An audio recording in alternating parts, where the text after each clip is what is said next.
साथियों नमस्कार, आप सबका स्वागत है आपके यूट्यूब चैनल पर। तो दोस्तों देखिए, आज आपके लिए लेके आए हैं कि गाय भैंस है वो जहर नहीं गिराती। पशु में जहर का रुकना, बच्चा देने के बाद पशु जहर नहीं गिराता, ये समस्या पशुओं में इन दिनों में काफ़ी देखने को मिलती है। मेरे साथियों, अगर बात करें कि एक किन केसों में हमें ज़्यादा देखने को मिलती है, जैसे कि केस होते हैं यूट्राइन टॉर्सन के केस होते हैं, डिस्टोकिया के केस है, या फिर जो अबॉर्शन के केस होते हैं, उनमें जो हमें ये समस्या देखने को मिलती है कि जो गाय भैंस है वो अपनी जहर नहीं गिरा पाती। तो साथियों, जो गाय भैंस होती है उनके जहर रुकने के कई कारण होते हैं। तो उन कारणों पर अगर हम ध्यान दें तो उनसे भी जो गाय भैंस है वो अपनी जहर है वो गिरा देती है।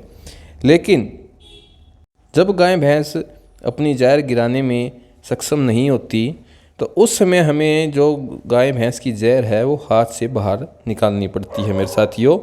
और जो जहर पशु की हम हाथ से निकालते हैं तब हमें कई और समस्या होती है, उनका सामना करना पड़ जाता है। लेकिन जो गाय भैंस की जहर है वो हाथ से कैसे निकालें, ये इसका प्रैक्टिकल वीडियो है। तो मेरे साथियों, जैसे मैं बात करता हूँ कि जो गाय भैंस की जहर है वो कभी हाथ से पूरी नहीं निकलती। अगर एक आधा भी छोटा सा टुकड़ा जहर का अगर गाय या भैंस की बच्चेदानी में रह जाता है तो वहाँ पर वो इन्फेक्शन कर सकता है। तो इसलिए मेरे साथियों कि जो गाय भैंस की जहर है वो हाथ से नहीं निकलती है, तो इसलिए मैं जो गाय भैंस की जहर है उसे निकालने के लिए, मैनुअली निकालने के लिए अवॉइड करता हूँ, क्योंकि कई और समस्या भी देखने को मिलती है। इसलिए इसे अवॉइड करना ही ठीक रहता है मेरे हिसाब से। तो भाई, अगर जहर गिर नहीं रही है, सब कारणों पे हमने ध्यान दे लिया, तो फिर गाय भैंस की जहर है हम कैसे बाहर गिराएं। देखिए, आपके लिए इसका प्रैक्टिकल वीडियो लेके आया हूँ। तो मेरा मानना है वो ये है कि जितना भी टुकड़ा है जहर का वो जानवर के बाहर लटका हुआ है, या तो हम उसे किसी सीजर से या फिर ब्लेड से उस बाहर लटके टुकड़े को काट सकते हैं, या फिर खींचकर उसे बाहर निकाल सकते हैं। देखिए, कई जगह पर जहर निकालने के लिए अलग अलग मेथड यूज़ किए जाते हैं। कई जगह पर जहर को लाठी पर चढ़ाकर उसे बाहर निकाला जाता है, कई बार जहर को हाथ से खींचा जाता है। लेकिन मैं, जो आप देख रहे हैं, इन दवाओं का इस्तेमाल करता हूं जो गाय भैंस है उनकी जहर हाथ से ना निकालने की बजाय।